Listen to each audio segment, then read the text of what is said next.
Welcome to Living or Dying, a resource of selected readings and images to go along with the book.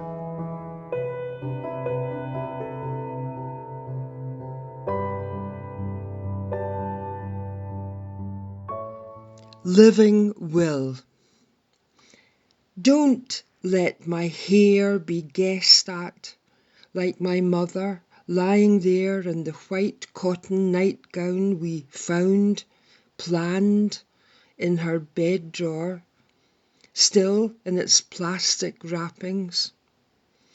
She looked very beautiful, except they had combed her hair in a severe side parting, her short, silky, white hair. She would have hated it. And I wept inside because I had not known this was something I could do for her. I don't need to know what they say about me, but I'd like my hair messy and my mouth left alone. Don't let them stretch it to that thin alien line of unreal colour we saw saying goodbye to my father. And hymns, I want hymns, the great rolling hymns of my childhood, so I'll feel the hairs rise on the back of my neck. Be thou my vision, please. And if we hit winter time, it came upon the midnight clear would be grand. Don't even think of sitting quietly. I want you on your feet. I want to go hearing you singing. Make a big noise.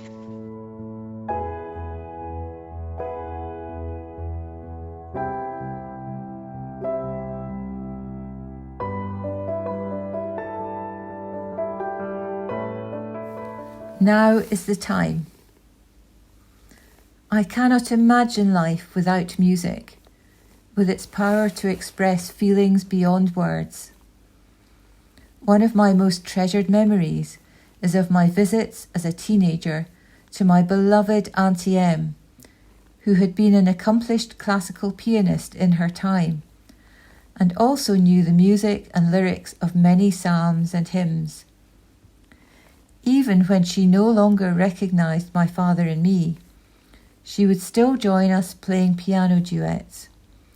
A favourite was Handel's The Arrival of the Queen of Sheba.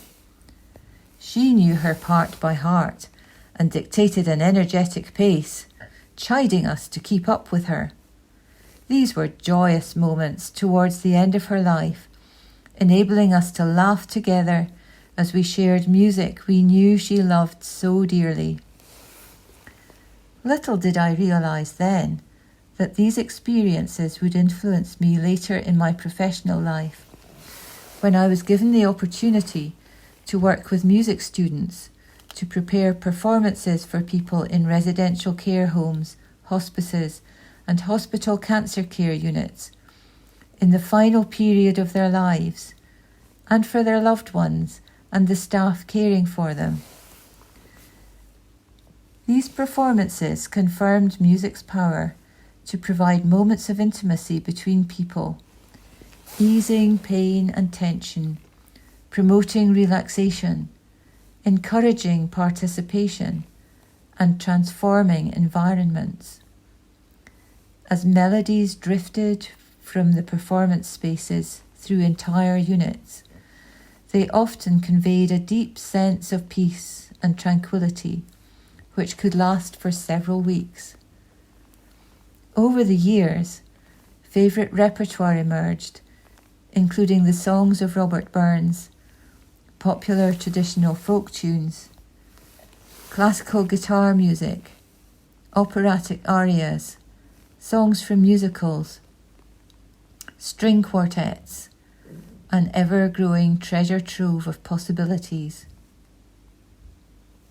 Music is a language in its own right, with proven healing qualities and the capacity to rekindle memories, enabling the recall of experiences long forgotten and transcending the need for words. Sally Magnuson, in her wonderfully compassionate book, Where Memories Go, Why Dementia Changes Everything, reflects on her discovery of the importance of music with personal significance for our loved ones, and how it can preserve key aspects of identity which might otherwise be lost. Oliver Sacks, talking about this special characteristic of music, suggests the past, which is not recoverable in any other way, is embedded in the music as if in amber. Music's power to enhance well-being is never more crucial than in the period leading up to the end of life, where each day has the potential to be like a tiny jewel, when we and our loved ones are very much living in the moment. Music has the capacity to impart meaning to these precious times, bringing joy and solace, enabling us to give expression to unspoken feelings of love and compassion, and to acknowledge a deep-rooted sense of kinship, connectedness, and community. Some of the most poignant performances I now recall were those given by my music students in end-of-life care settings. Preparation was guided by the Playlist for Life ideology advocated by Sally Magnuson, encouraging students to research significant repertoire requested by audience members. Concerts came to be keenly anticipated, often uniting all present in listening or singing together. This was the case in a particular performance of Now is the Hour, a song made popular by singers such as Vera Lynn and Gracie Fields. The singer told the story of the background to the song, which tells of separation and hoped for reunion. Then, as the music began, many were roused to join in, keeping the beat, humming and singing the familiar tune. This was requested again as an encore, reflecting the happiness and satisfaction of those present. Individual performances and short artistic residencies can afford the opportunity for spontaneous, intimate experiences akin to music thanatology. Such moments highlight the effectiveness of live music offered with compassion to bring healing and a sense of inner peace and comfort to people receiving palliative care and their family members. A recent hospice performance featured Schubert's Ave Maria for voice and piano, which moved many in the small audience to tears. Family members requested a repeat performance at the bedside of their loved one, who was too ill to leave her room, but who loved this song so dearly. This brought solace and deep relaxation both to the lady and her family, leading them to include the song once more in her funeral service. A special bond had been made with the musicians and the music, providing a deep sense of support and understanding at this time of parting. Just as music contributes to living well, so it can remain with us as a key factor in dying well, as I discovered in my father's final days. I was fortunate to know much of the music which formed the soundtrack of his life, and was able to play some favourite pieces to him in my daily visits, which enabled him to relax as the sound hugged him like a warm blanket. An enduring favourite was the hymn, "Will Your Anchor Hold?" A dear friend happened to send him a beautiful card featuring an anchor with the lyrics written inside. So, late that particular evening, just before I left, we sang the hymn together. That was to be my farewell to him, as he died at 2 a.m. the following morning. Now I would advocate that we invest time preparing our personal playlist for life, the soundtrack of our own lives, which can bring meaning to living or dying well. I know that my loved ones are familiar with some, but not all of the pieces that I would choose, and why. While I can, I want to think back over the years and make my selection, stating the recordings of my choice and preparing notes reflecting on when I first heard this music and why I love it. In this way, I hope that the music, which has been significant to me, will punctuate my final days and accompany me on the journey into the eternity beyond.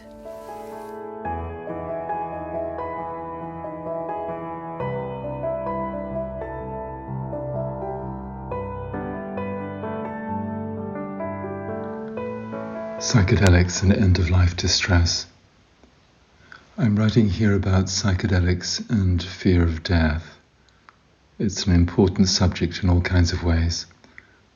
With the limited space I have, I'll comment briefly on 4 overlapping areas. One is the growing body of research showing that psychedelic-assisted therapy can dramatically ease severe existential distress associated with terminal illness. A second, less well-studied area is the observation that psychedelic experience reduces death anxiety in the general population. Thirdly, it's interesting to note the similarities between some descriptions of psychedelic states and reports of near-death experiences. And lastly, I'll discuss how psychedelics might produce these effects. So first, what about the developing research on psychedelics and terminal illness distress? Stephen Ross's paper, Therapeutic Use of Classic Psychedelics to Treat Cancer-Related Psychiatric Distress, is an excellent systematic review of clinical trials in this area, published from 1960 to 2018. He found 6 open-label trials that came out between 1964 and 1980, involving 341 patients, that suggested that psychedelic-assisted therapy, mostly with LSD then, can improve cancer-related depression, anxiety, and fear of death. Between 2011 and 2016, there were 4 randomized controlled trials published involving 104 patients, mostly treated with psilocybin.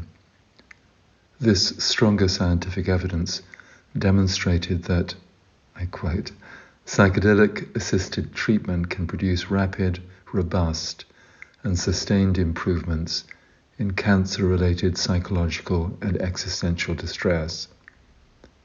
Understandably and rightly, these very encouraging findings are triggering a flurry of further research. 2 other recent papers have also reviewed the use of psychedelics for end-of-life distress. Reich et al.'s Serotonergic Hallucinogens in the Treatment of Anxiety and Depression in Patients Suffering from a Life-Threatening Disease, a systematic review, and Vali's Psychedelic-Assisted Therapy for Anxiety Depression in the Face of Death, a critical review with an anthropological lens. And to get a fuller, more personal sense of how psychedelics can affect cancer-related distress, see the series of short video interviews with research trial participants, viewable online at the Hefter Research Institute's website. I'd strongly recommend watching a few of these short 5-minute or so stories. They colour in an understanding of the potentially tremendous value of psychedelics in this area in a way that simple numbers never can.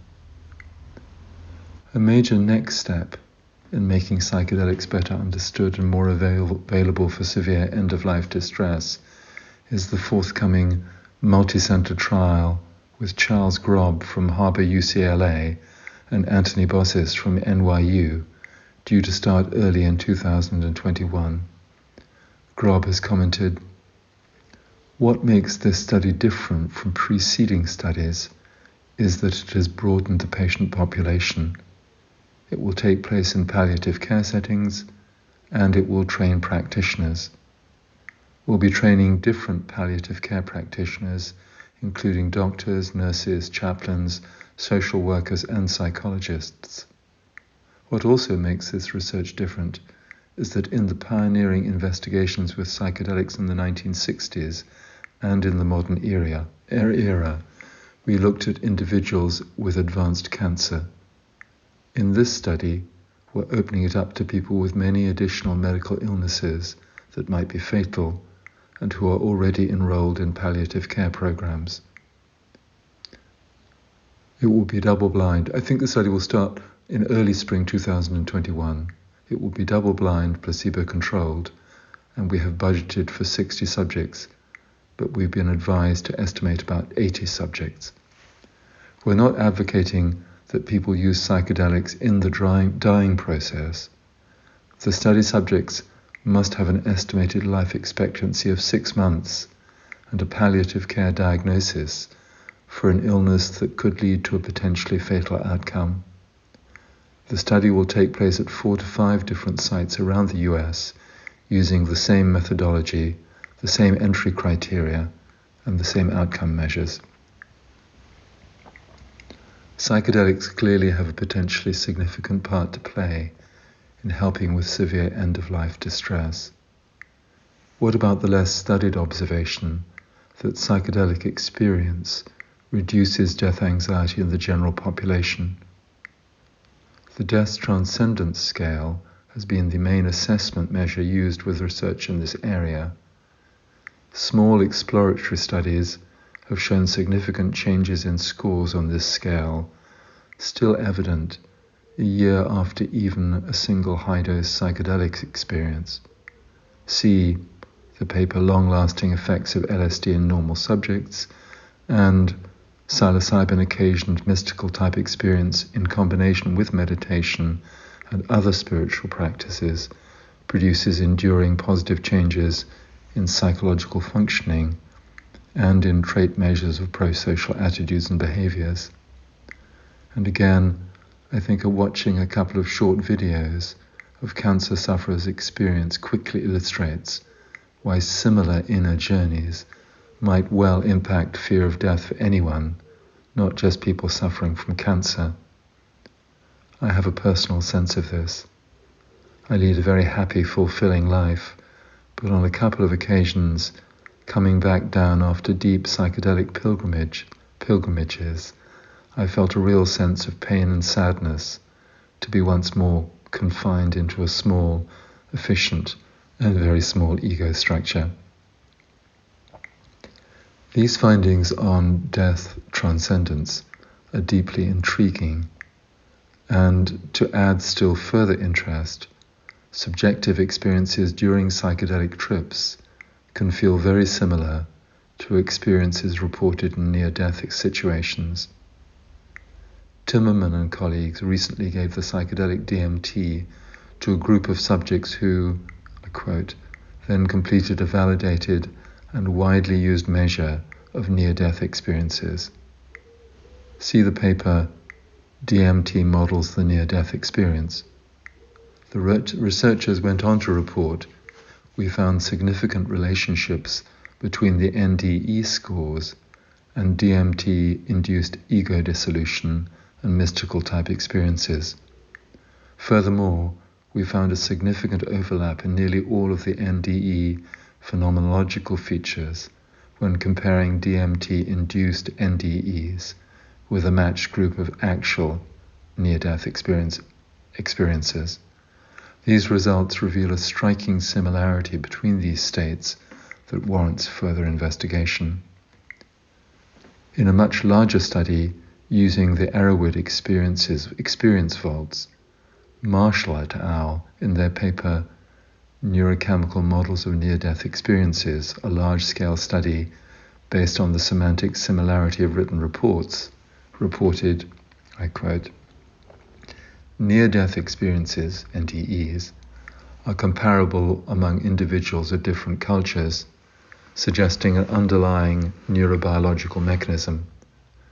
Anecdotal accounts of the similarity between NDEs and certain drug-induced altered states of consciousness prompted us to perform a large-scale comparative analysis of these experiences.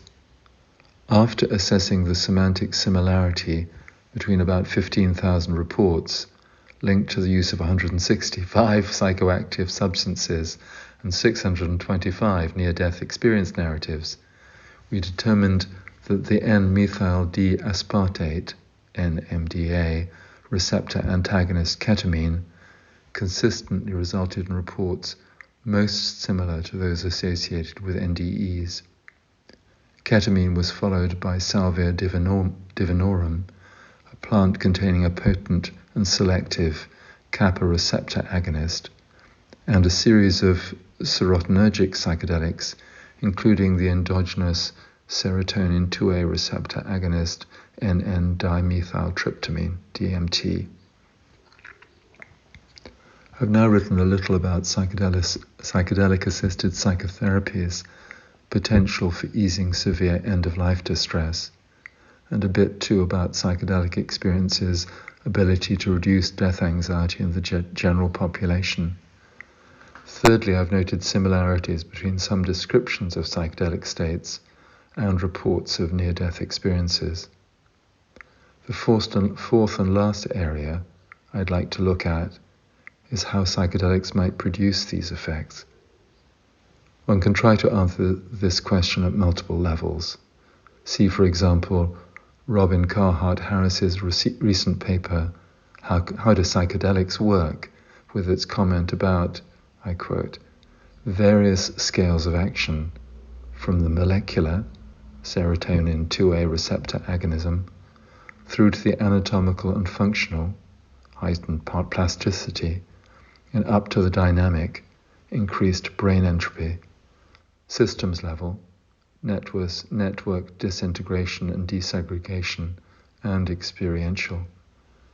Robin proposes that psychedelics initiate a cascade of neurobiological changes that manifest at multiple scales and ultimately culminate in the relaxation of high-level beliefs. The purpose of psychedelic therapy is to harness the opportunity afforded by this belief relaxation to achieve a healthy revision of pathological beliefs. The Death Transcendence Scale, Glojaj 2011, explores the way people can transcend their self-focus and fear of death by asking about their links with 5 areas: mystical, religious, creative, nature, and biosocial. Psychedelic experience is profoundly about connection. See the fine 2018 paper, Psychedelics and Connectedness, by Carhart-Harris in 2018. And this experience can deeply strengthen links with these 5 areas. It seems to me that our sense of being separate, individual, to an extent isolated selves, is a development in evolution that has successfully promoted survival. However, it comes with several costs, and fear of death seems to be one of those costs. Psychedelic experience can allow us to feel deeply that this separate self-view is just one way of experiencing the world, and that it isn't the most aware or profound way of being. This realization changes our response to the dissolution of our separate ego. May this use of psychedelics continue to develop and flourish. There's so much potential here for relieving deep and extensive suffering.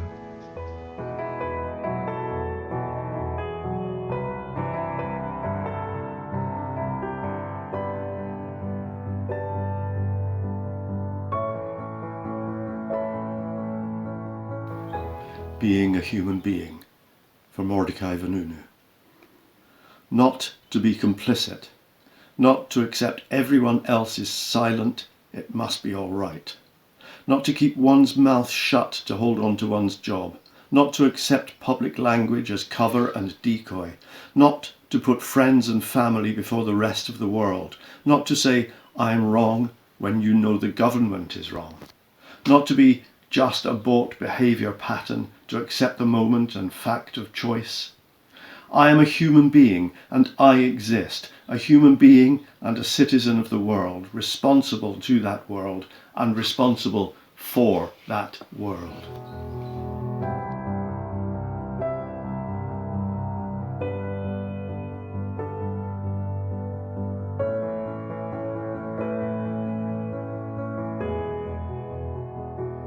Hello, this is Robin Lloyd-Jones reading My Friend Death, published in Living Are Dying.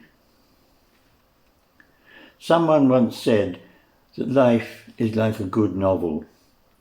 You don't want it to end, but to be any good, it does need to have an ending.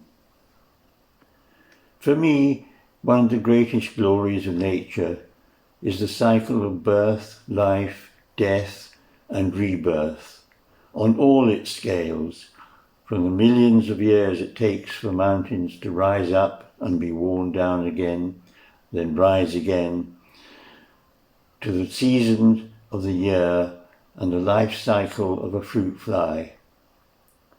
I want to be part of that great cycle.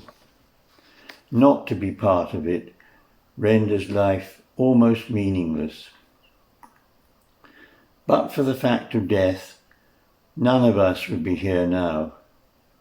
If some amphibious creature that crawled out of the primeval ocean had become immortal, evolution would have stopped at that point, and there would be no human race. So I am profoundly grateful to death for my existence, my life. When I was in my 70s, it was discovered that I had prostate cancer in a very advanced stage, which meant it had almost certainly spread to vital organs. You could never be sure, the consultant said, but possibly I had only 2 months to live.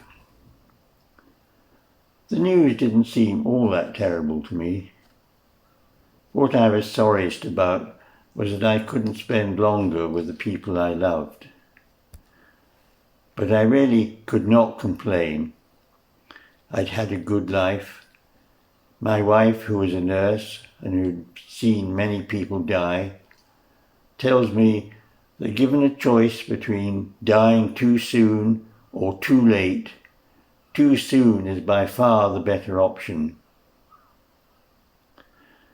A few months before receiving this diagnosis, I had said to a friend, "Whatever happens to me from now on, however awful or disastrous, I will still be one of the luckiest 1% of the world's population." I had in mind the starving millions, the homeless, the victims of war and violence, and those who never got a chance in life to fulfill their potential. So, as I say, I had no complaints.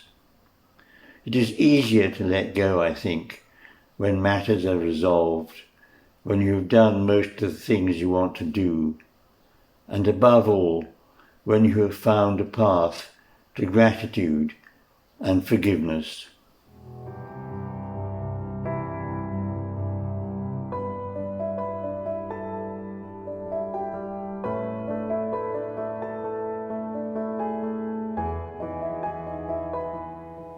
Hello there.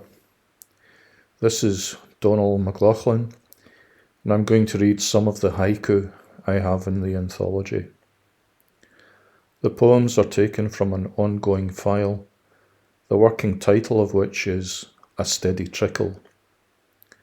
The poems aren't numbered, but for the sake of this recording, I'm going to number them. 1. Special birthday. Neither my da or granda made the next one. 2. I don't feel I am nearing the end of my life, but maybe I am. 3. Tired, worn, as if death's forgotten me. Will the grave be any different? 4. It's only dying. When the time comes, mind that now. It's only dying. Those last two poems were found in my friend Billy O'Callaghan's novel, Life Sentences, published by Cape in January 2021. Thanks for listening.